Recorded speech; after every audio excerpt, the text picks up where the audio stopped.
It's a good transition here to U.S. involvement. Let's go ahead and put this up there on the screen. We have our friend Scott Horton. He is reporting here, does echo some of your own comments. And he says, sources, the U.S. will enter Israel's war with Iran, calling the White House and tell them that you do not want any part of this disastrous war. This is from sources to Scott Horton. Obviously, Scott, a very, very smart guy, and he does, of course, some people in the administration. In a sense, though, it's really only a question of offensive capability or not. We already know, the extent to which the United States has been involved now with defending Israel. We can put the next one, guys, up, C2, please. You could see Trump is obviously leaving that possibility open. He says, quote, it's possible the U.S. could get involved. He means offensively, it's keeping the door there. All signs do kind of point, in that direction. At this point, Dave, I don't even yet know what a, quote, off-ramp could look like, save for Trump flying to Tehran himself.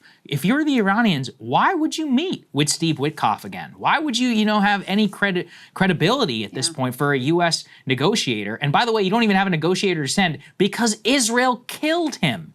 So can we just talk here about the extent here of U.S. involvement, of the defensive capability, and also of how much worse things can go? Because as you said, of course, we're already involved in this war. We're effectively, a primary actor. But, there's a big difference still, as we just talked about with Bill Ackman. There's B-2 bombers. That's like level 1. Then there's U.S. boots on or raids, boots on the ground. And I think that's like level 3. And then we have a prolonged occupation after the inevitable civil war, and all of that falls out. The Straits of Hormuz, the risk, and all of here to U.S. forces. So the floor is yours.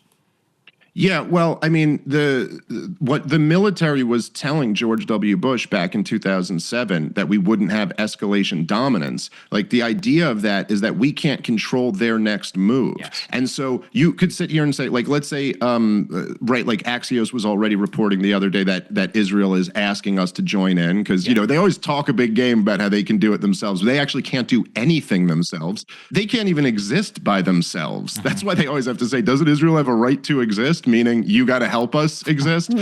So they need these bunker busters that they don't have, that they need from America. But look, even if the idea is that they're trying to sell us on, we can do this even as an air war, like even if America does get involved. But the problem is, and this is where the escalation dominance thing comes in, it goes, okay, but then what happens when Iran hits one of our bases or one of our embassies and kills a couple hundred Americans? Yeah. What's Donald Trump gonna do as a result to that? And if you just game the thing out, yeah, it's very likely ends in invasion. And then as you just like alluded to, and then once you do that, once you invade and overthrow the regime, well, what are we gonna do now? Are we just gonna we're just gonna risk that the Straits of Hormuz are fall into whoever's hands they do? Of course not. Then we're back to nation building. And this is how it happens every single time. And, it's unbelievable. Like even, it's even the war hawks, when they look back at the other wars, they'll be like, yeah, well, we got dragged in and then we got, but there is also a reason why we got dragged in. Like, that's how it happens. Once you break it, you're in a different position now, aren't you? Yeah. And, you could see like an example, like in Libya, where we didn't go in there and nation build, which I'm not saying it would have gone any better, but it was a complete disaster too. Yes. And so, it's just, we're playing with fire here. We're playing with the destruction of the region. We're playing with the destruction of the United States of America. I mean, who really thinks we're at a point, let's just say hypothetically, that this would turn into another Iraq or Afghanistan? How many people think we can survive another one of those? That's right. Like, you think it's just a give it? Look at our country right now. Our country was in a much stronger position in 2003 when we first invaded Iraq, or in 2001 when we first invaded Afghanistan, than we are today. We didn't have the crushing debt that we have today. We didn't have the cultural and racial and political divides that we have today. We're in a much different situation, and we're risking that for nothing, just to get Benjamin Netanyahu's 7th regime change that he wants, so that Israel can get away with mistreating the Palestinians forever. Yeah. That's the reason? Because I'm telling you, there's no other reason. They don't have nuclear weapons. They weren't a threat to the United States of America. They were coming to the negotiating table over and over and over again. They went out of their way to not want war. Again, I'm not saying the Iranians are a great regime. They're not. They mistreat their own people. They mistreat their women particularly. But, like, okay, we didn't need to go to war with them. And if we're going to just start going to war with every regime around the world who mistreats its own people, well, I mean,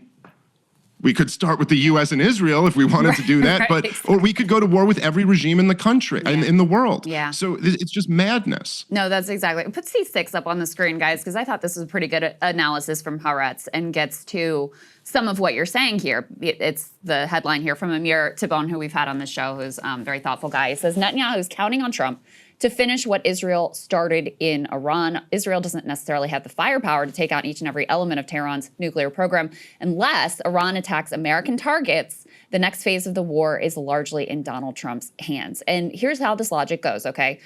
Israel, with our full backing, picks this fight.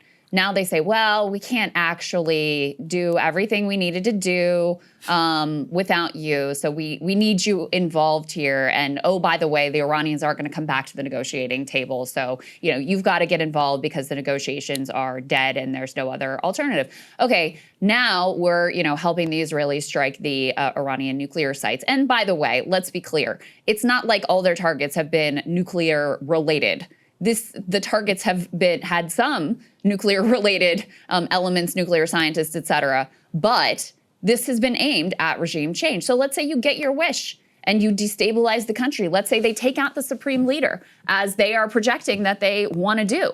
Now you're facing a potential failed state, and you're going to just let that unfold. And like you said, the consequences with oil prices and the Straits of Hormuz, consequences with how many millions of refugees would flood out of Iran, to countries all around the world. You're just going to let that unfold. But Israel isn't capable of handling that situation themselves. So again, you would need your big brother, the U.S. And so that's how you get pulled in step by step by step, where it's, at every step of the way, you create a mess that's impossible for Israel to manage themselves, that does directly then impact U.S. interests and drags us in further and further and further, now that diplomatic solution has been destroyed and is completely off the table, especially with the fact that the Trump administration is bragging about lying, not only, by the way, to the Iranians, but to the American people about their intent to solve this through peaceful and diplomatic means. Yeah, I mean, the thing to me that's really wild as I try to zoom out and look at this in the big picture is that, if for anybody really paying attention, you'd know how much the war in Iraq was about Israel. Yeah. This is just a fact. It is the case. And you could look at all of the neoconservatives and all of the Likudniks in their own words would admit that for years before the war in Iraq, that this is why we want to overthrow Saddam Hussein, because we think it's in Israel's interest. But back in 2002, in 2003, when they were building up when they were beating the war drums and building the propaganda for it, they still had a very controlled, media environment in the old legacy corporate media. And so what the American people were told was that Saddam Hussein was in on 9/11 and he has weapons of mass destruction. And look, in a post 9/11 world, we just can't let that be. You can't have an Arab leader with nukes who's friends with Osama bin Laden because he could give it to them and they could nuke Kansas. And okay, we all know, looking back at that was all, a mountain of lies. But at least you could see where that was propaganda that could maybe get some soccer mom in Kansas to go, all right, I guess I support the war now. This is really the only one where it's just, there is no propaganda around it. Right. It's just, there is, but it's nakedly, we're fighting a war for Israel here. And it's amazing that, for all of the people who hyperventilate about the rise of anti-Semitism and how awful it is that Jewish students feel unsafe at some college in America, what do you think this is going to do to this country? What do you think is going to happen with anti-Semitism now? You see that going up or down when we nakedly enter an aggressive war of choice on behalf of this country that's already gotten us into 6, that's already had, how many are we expected to enter to? We've given them tens of billions of dollars, all of our intelligence, all of our weapons. We allow them to do whatever they want to their poor neighbors. We literally watch on our phones as their neighbors' babies scream as they're crushed under buildings, dying the most gruesome deaths. And yet now we're required to enter another war for them. It's just, it's such an outrage. And man, it just seems so incredibly short-sighted. And it's just going to lead to nothing good. Yeah. Nope, it is certainly not. But as usual, we always appreciate you, Dave, a voice for many who feel voiceless in a crazy moment like Yeah, this. Dave, appreciate you being principled and your character. It's not easy to be like, hey, I was just wrong about this. So it's really hard. huge respect for that, and always great to talk to you and get your insights. Good to see you, man. No, thanks, guys. Always great to talk to you guys. Appreciate you having me. Hey, if you like that video, hit the like button or leave a comment below. It really helps get the show to more people. And if you'd like to get the full show ad-free and in your inbox every morning, you can sign up at breakingpoints.com. That's right. Get the full show, help support the future of independent media at breakingpoints.com.